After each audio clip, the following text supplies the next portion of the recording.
You are all each led into the royal courtyard, by group with armed guards. They're intimidating, but you can definitely feel a sense of security.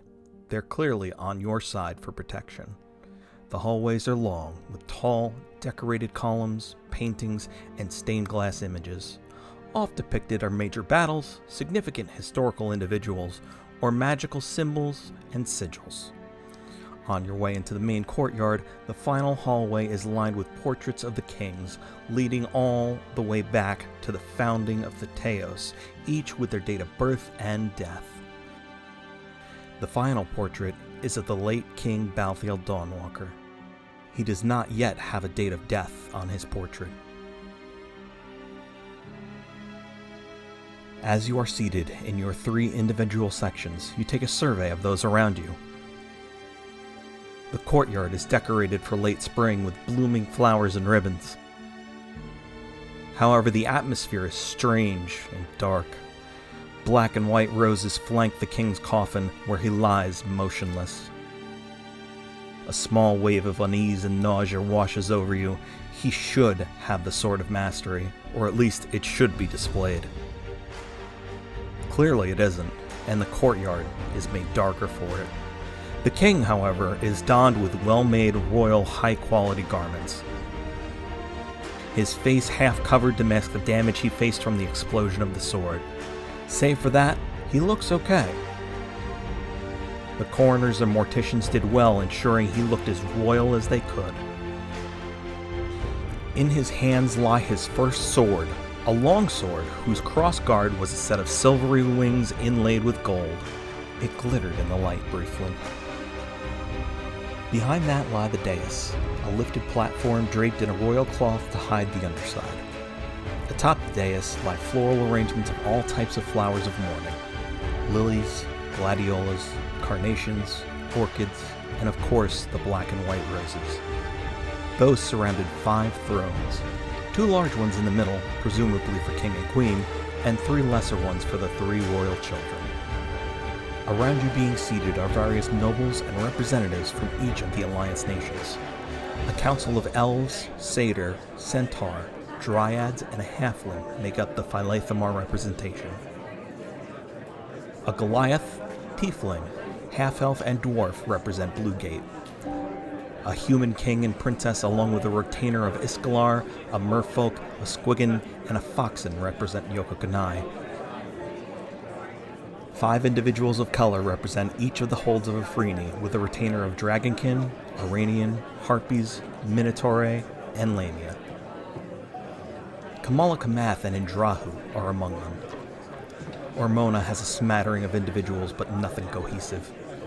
And finally, for the first time in likely a century, Utas is represented by the now King Marius Hargreave, along with a retinue of merfolk, squiggin, a siren, and Kai himself, wheelchair and all. Each group dons its own gorgeous colors, fabrics, and styles. Blades ceremonial hang from every hip. Some have shields with crests. They all take their seats, which are nicely upholstered, comfortable chairs, your own included.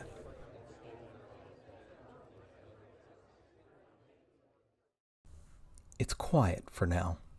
None speak over hushed whispers to one another. There was too much reverence, tension, sadness, anxiousness. No one was sure how to feel right now. Shortly after you are all seated, the royal guard files in. Glorious winged gold-inlaid helmets, large ornamented halberds in their hands, they are cloaked in the finest of red and white cloth. Those of you versed in nobility recognize the significance. Red for victory, and white for purity. They come in and flank the stage, the doors, and the thrones atop the stage. Once they are all in place, simultaneously they thump their halberds against the ground, making a loud, echoing thump. The room falls quiet again. Out from the hallways surrounding the courtyard come royal minstrels, yet, oddly, they have no instruments. They each take a spot lining the courtyard, and on a quiet count, each of them incants a spell. Before each of them, an instrument shimmers into being. Harps, pianos, violins, some even have unusual instruments you don't recognize. They look like enlarged lutes. They begin to play, quiet, gentle, and pensive.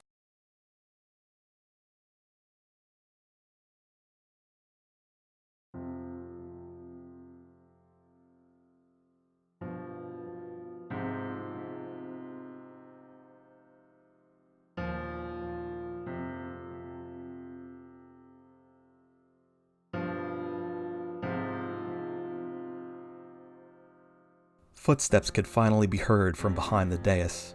As the heads of the royal family peeked up from the edge, the courtyard solemnly rose.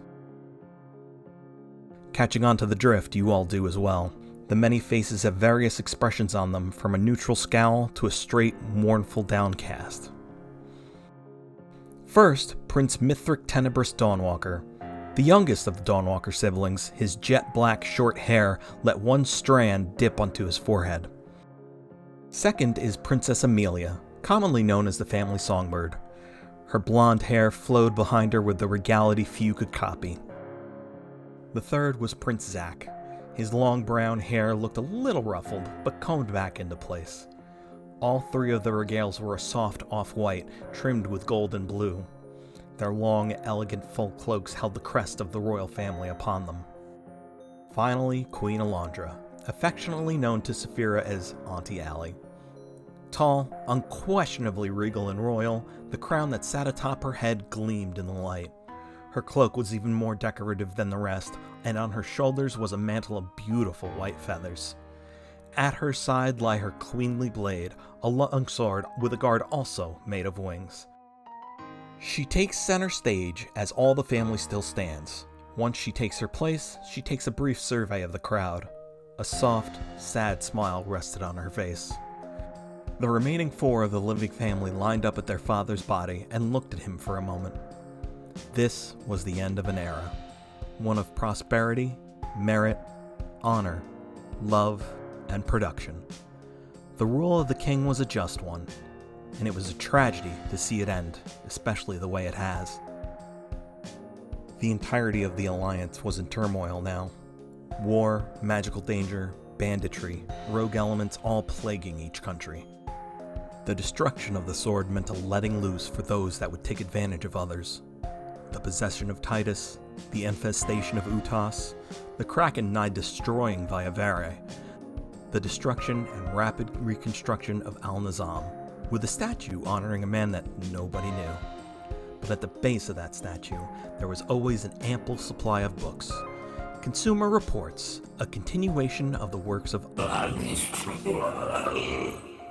by Irenekos and Wilhelm. No one could make out the name, save for those that knew.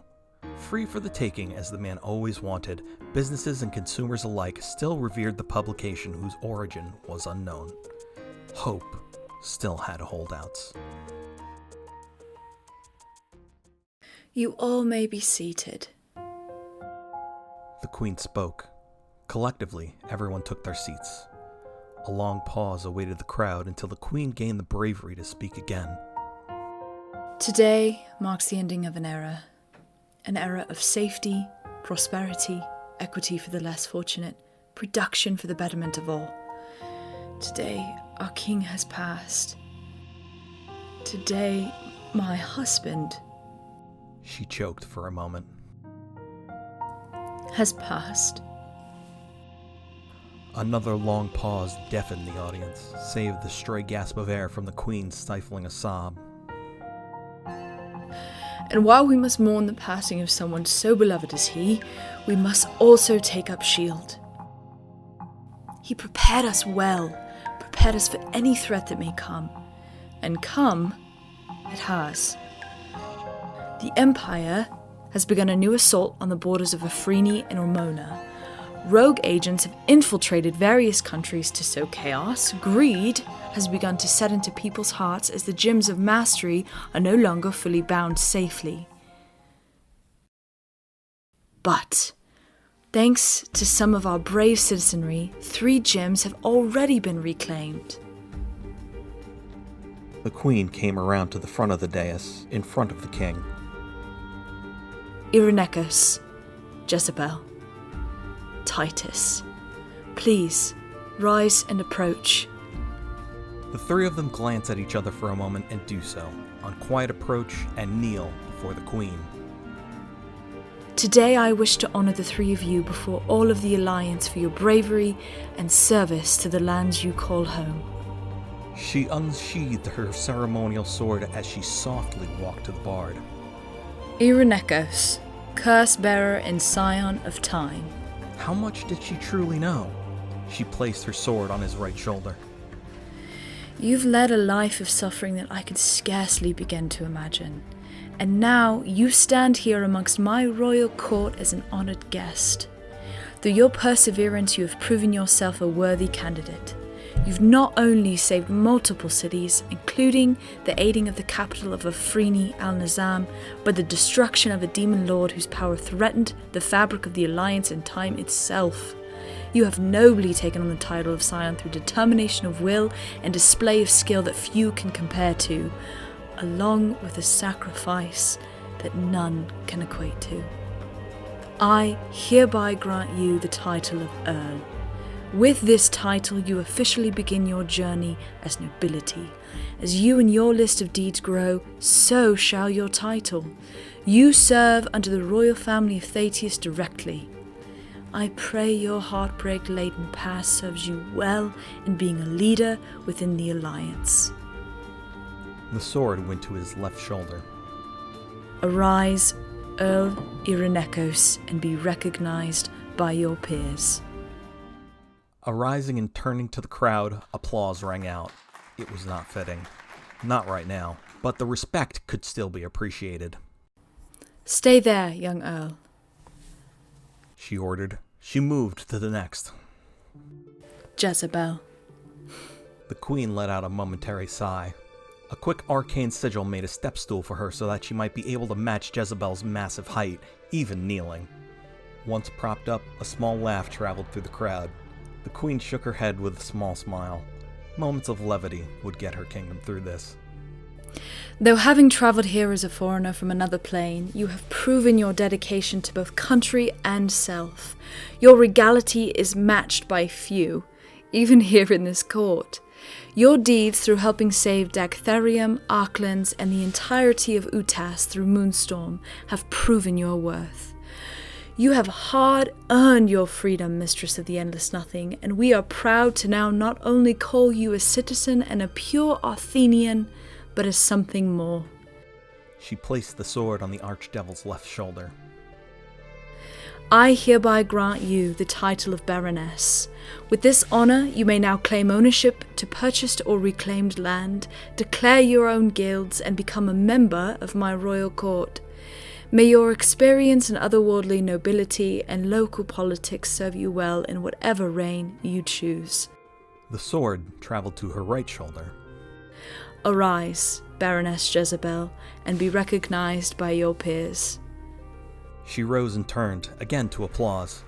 It still rang awkward. Compounding it with the fact that she was the only devil present, it was more of a clap of feared respect than anything. Stay there, my Baroness. The Queen stepped down from her arcane summoned stool and dismissed it. For a moment, she could barely be seen behind the 9.5-foot tall Baroness. She moved to the final. Titus, shard of the very world's soul we live on, and now growing, flowing, sage of water. The sword went to his right shoulder, or what could be assumed as such. Your history is, at large, unknown to the vast majority of us. But it is clear you have dedicated yourself to your betterment through seeking knowledge and training in your craft. You too face enslavement to an otherworldly being of whose origins remain in mystery. But, regardless, you fight. For yourself and your friends, and your various mounts.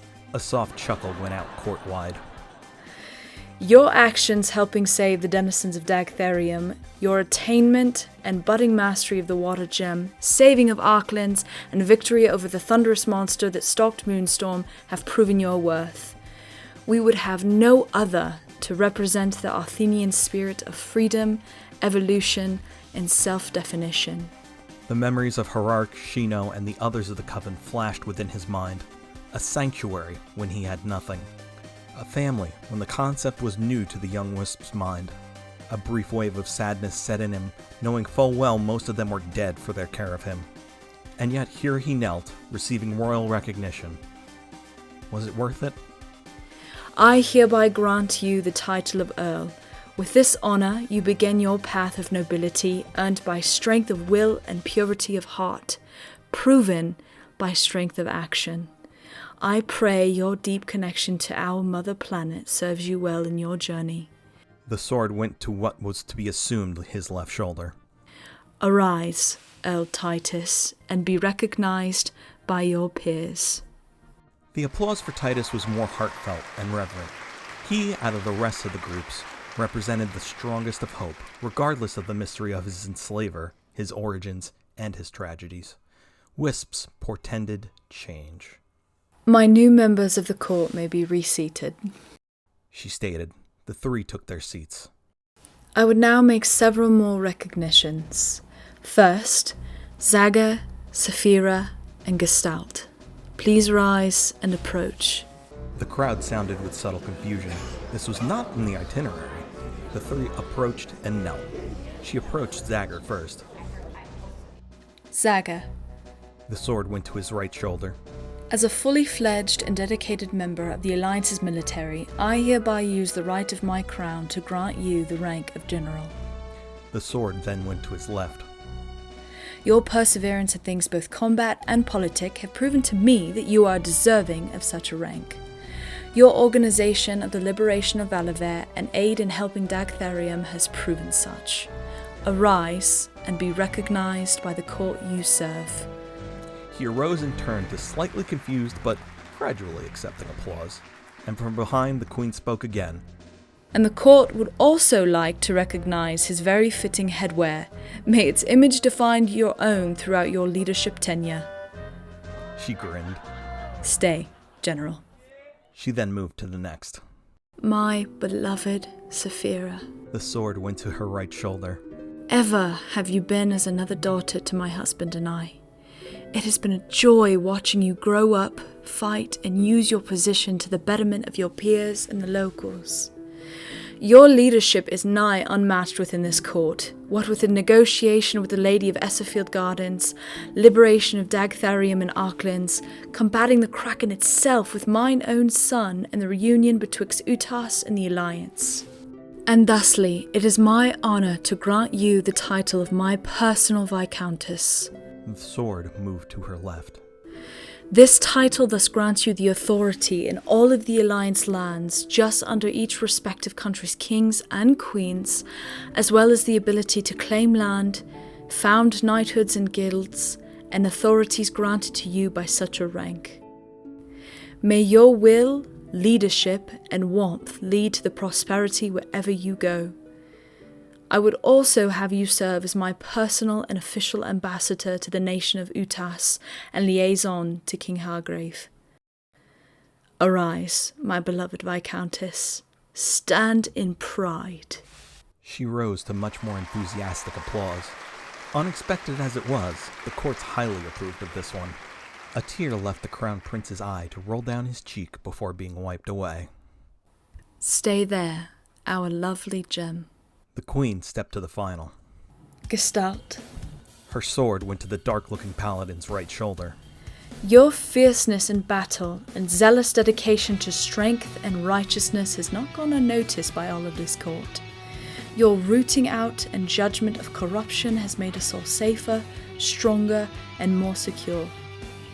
Your actions helped free the people of Dagtharium of their unfortunate legal fate. Your wherewithal keeping you and your allies safe in a semi-foreign land against many foes we have yet to fully understand. The sword journeyed to their left. I hereby grant you the title of Earl, granting you the right to authority over military units, outposts, and strongholds. Ormona needs you, and I would have no other than the very Queenslayer themselves leading the vanguard of my people. And she paused. It's time. This is one curse that I have the power to lift. The queen removed her sword and wound up across her hip. A moment of tension dropped as her sword charged with divine energy.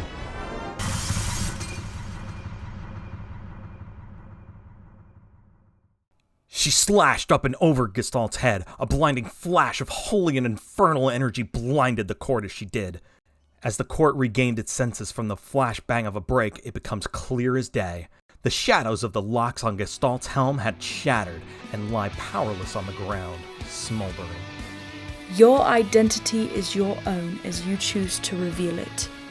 Rise and be recognized by those you now serve. Gestalt rose and turned to the mass. They all looked at the new Earl with anticipation. Without prompt, Zack began to clap. He gave a brief look to his siblings, raising his eyebrows. This was not the time to expect a new Earl, let alone anyone, to reveal something like this in front of the entire royal court. The pressure, to him, was unacceptable. His brother followed suit, and sister. And soon it spread to the crowd. It was a slow-taking congratulatory clap, but one that signaled the court's approval. It didn't matter to the court who or what Gestalt was. What mattered is what Gestalt represented, what they did, how they fought for their country and their beliefs. The three of you may be seated.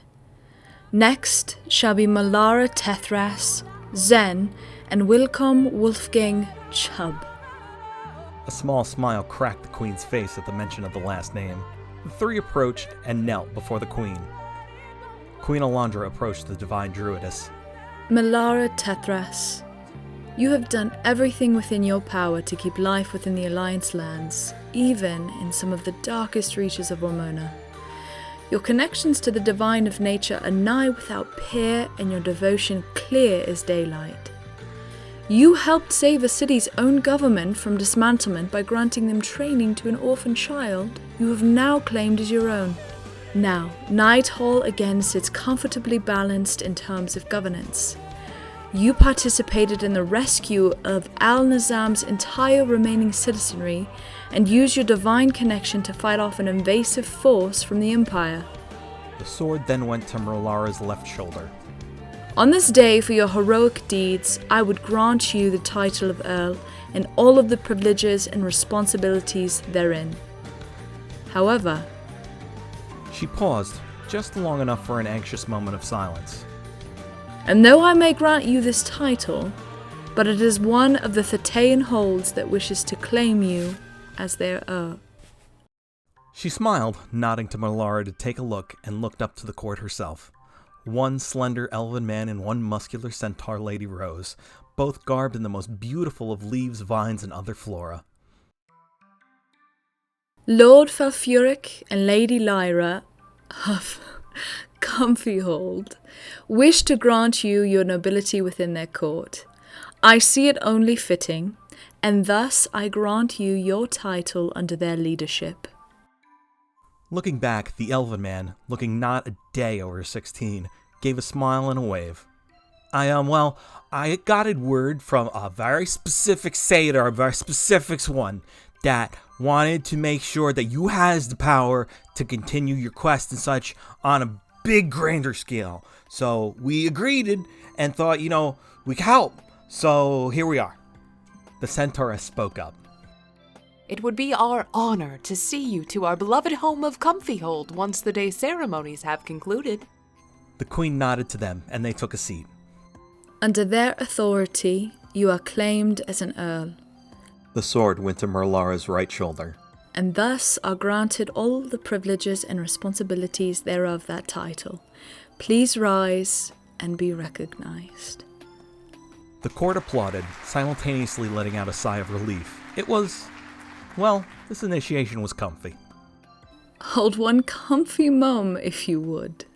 The queen grinned softly at her own pun. The queen then stepped to the next. Zen, scout of the Arthenian armies and once missing soul of Bluegate. The sword went to his left shoulder. We have seen your acts of heroics, of sacrifice, of love, and of determination. A fire burns in your heart greater than any forge. As tumultuous as it may be sometimes, you are beloved by those around you, and you are a local hero to those in Night Hall. You helped lead the vanguard of rescue in Al-Nizam, stopped a Blackfist marauder attack, helped slay a demon lord, and discovered a terrible crisis with the Nighthold, which was able to be stymied for the time being. Your work with Ayanara is just beginning, and as such I would see it fit to grant you the title you not only deserve, but that will serve you in your days to come. The sword then went to his right. I hereby grant you the title of Knight Captain under the authority of my royal crown. You now serve as an equal to my generals, but in direct protection and command of the nobility. Rise, Knight Captain, and be recognized. There was more applause from the audience and a few uncomfortable, greedy eyes amongst the nobles. How would they react to this? Would they fight for his allegiance or plot his downfall? Hold the line, Knight Captain. The queen then stepped to the third. Wilcolm Wolfgang Chubb. She smiled, gently placing the sword on his left shoulder. You have not only proven your worth to the country as a whole in serving as a supporter of your friends and those you don't even know, but as a fellow liberator of Valavert from the forces of the Novaborn. The sword then went to his right. Your kindness and warmth know little boundary, and through your deeds you have helped re-earn the trust of those in Utas, and thusly have earned, and are thus granted, the title of Esquire, with all the privileges and responsibilities thereof. Rise, Esquire, and be recognized. The court applauded, a little less excitedly, but it was a warm reception, still nonetheless. The three of you may be seated. Shaylee, Darla, Margaster, Zereth Margaster, and Darius Vinch, please step forward. The three came up and knelt in their respective places. The queen took to the bard first. Shaylee, daughter of a slain baron and one of my very dear friends. Wait, what? Had those meetings been with, or was that something else? The Castellantes are better off for your time within, regardless of the cost, as is Fellwing, regardless of their bitter judgments. Your kind efforts in Valavert also aided in regaining the trust of an old alliance friend in Utas, as well as saved the city. Your grace, both noble and divine, set a shining example amongst your peers, and thusly I would grant you the title of Earl, officially inheriting your father's estate, land, and libraries thereof. The sword went to Shaylee's right shoulder. Your continued service of the crown is heartily recognized and affectionately welcome. May your title, estate, and continued works under Lathander guide you toward prosperity and wisdom. Arise, Earl Shaylee, and be recognized by your peers. She rose and turned to more applause. It had seemed, over time, the applause got warmer and more welcoming throughout the ceremony, only just noticeable upon Shaylee's recognition. Stay here, Earl. The queen advanced to Zereth. Lord Zareth Margaster, Master of House Margaster and member of the Lord's Alliance Council. Your prowess in combat, dealings with the otherworldly, and wisdom have helped the Alliance in ways not many others can claim. It is rumoured many within Valavert have given you the title of Nova Slayer. Her sword went to his left shoulder. With your wisdom, intellect, and knowledge, along with the prowess and proof of dedication through deed, I would hereby appoint you to the High Council of Bereavement. The sword then went to his right. A dossier will be provided to you of your new appointment and the responsibilities therein. Rise and be recognized within this court and this court alone. What did that mean? He rose and turned to a much more blank applause. Stay, my lord. The queen then advanced to Darius. Your rooting out of cultist and protection of Valavert from the Novaborn has not gone unnoticed. Rumours say it has even earned you the common title of Novabane. Your strength and determination are with few peers, and for your aid in re-earning Utas' trust in us, I would have you recognized. The sword went to his left shoulder. I hereby grant you the title of Esquire, with all the privileges and responsibilities therein. Arise, Esquire, and be recognized by your peers. He stood to applause, a similarly canned response. Odd that these two stuck out. My final recognition. Kajjen of Xenosius, please approach. The air in the room suddenly became very tense, very apprehensive. An islander troll? Gaining royal recognizance? Such had not been heard of but in the history books, and from the Empire no less? He came forward and obediently knelt, with a genuine look of confusion and apprehension. A defector from the Empire, a person of the common folk, a warrior for social justice, and the first to bring a great source of the Empire's power to bear to the Alliance. Not many can claim the intellect and cunning you have. Word has come of your battle with the one known as Gasura Karur, a parent chosen of Nova. A small gasp rang out. Both Zagger and Zen recognized that name. A power-hungry warlord of Bluegate that wreaked terror in his chase for absolute authority. You have been the only one out of all the Alliance to be able to match his might and thwart his grand schemes, even if only temporary. All of that, on top of a list of services to the Alliance in Dagtherium, Valaver, and the Esserfield Gardens. A reverence descended upon those gathered as the Queen's blade went to his left shoulder. The significance of facing off with Gosura stunned the entirety of the court.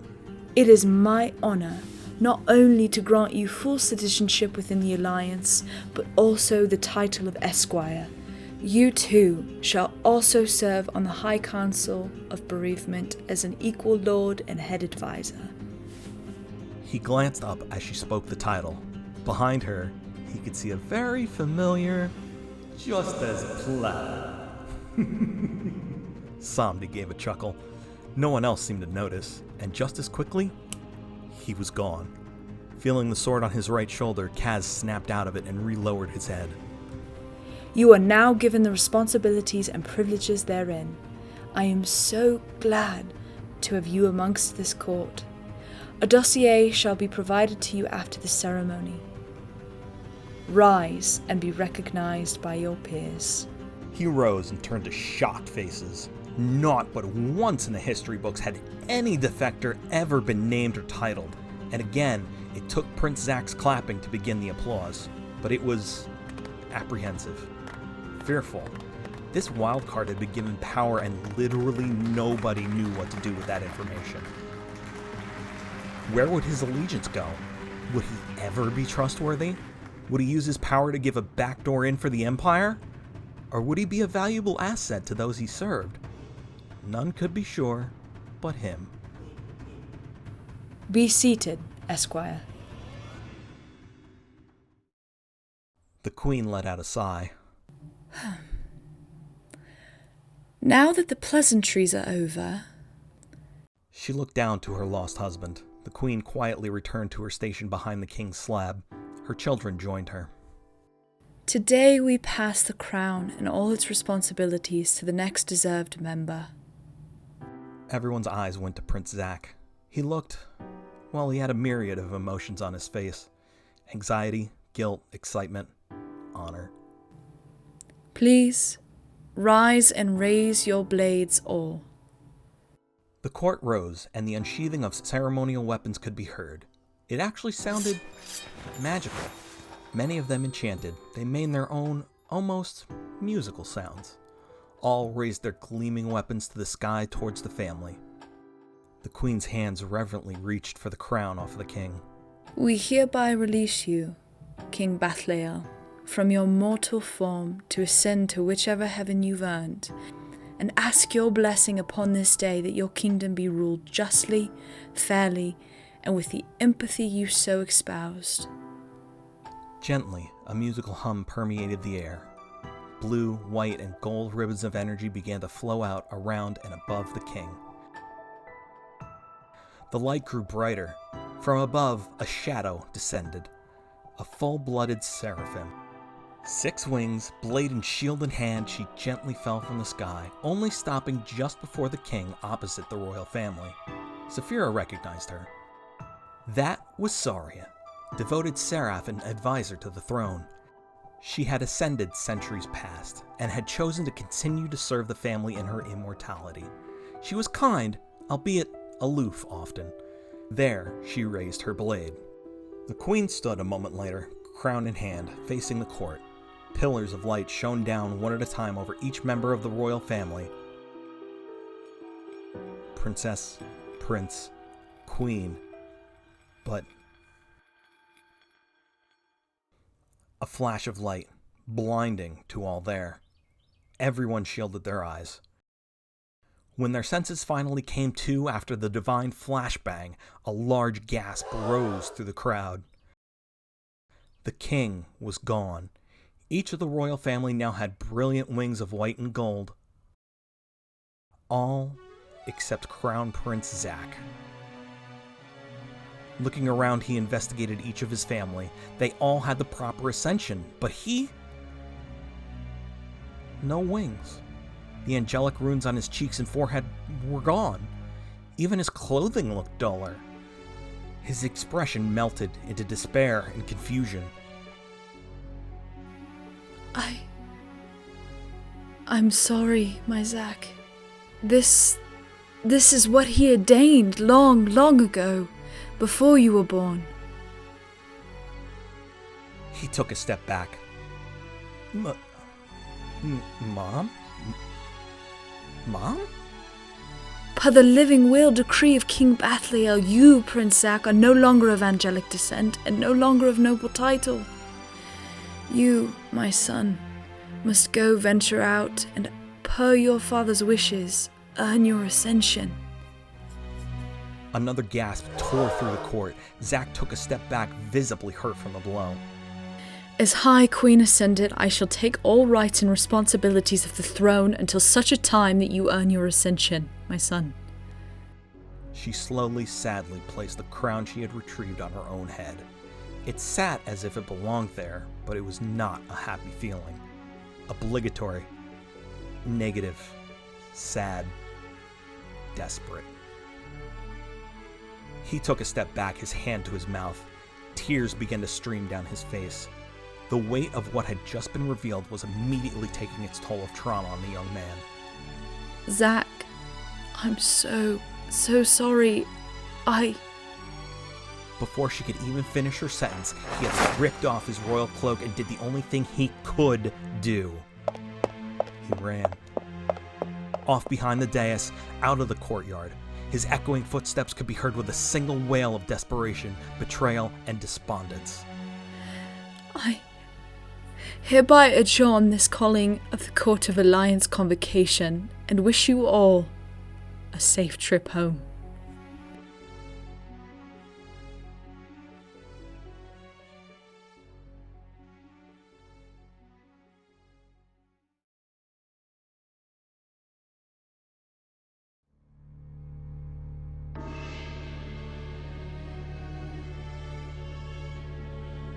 Bring me that buffoon of a demon.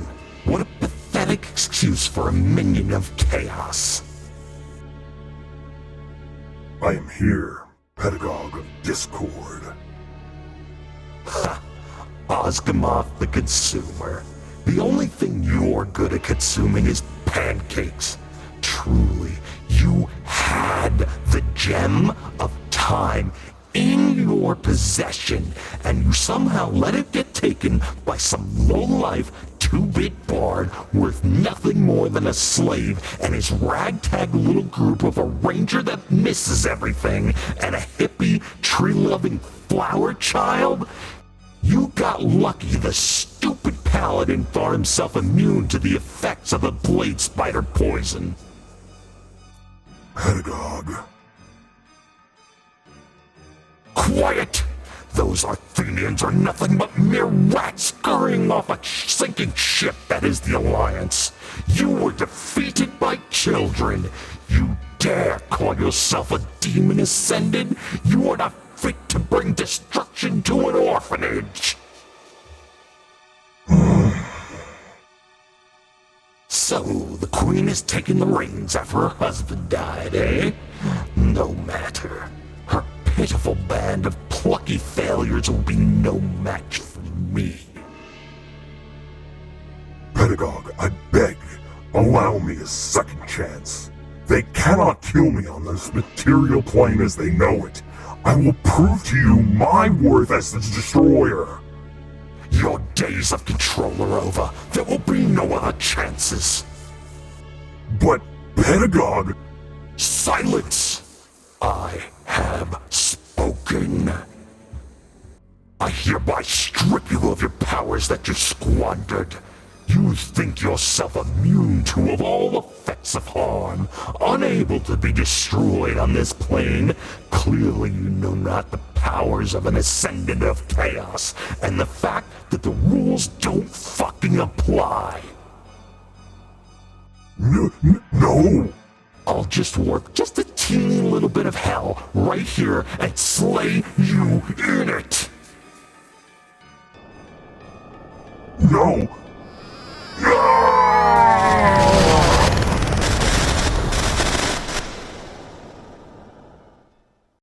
Now that that is taken care of, where is my Zealot of Fury? I'm here, Pedagogue. Good. Take your gem and powers. Lure them here with it. If they're going on a hunt for the gems, all I need do is take them from them. That makes 5 down and just 9 more to collect. As you command, Emperor Blightface. You are a witness to greatness, Zealot. It is only a matter of time until I hold this world in the palm of my hand to crush at my will. I will ascend to heights even greater than that of Nova herself.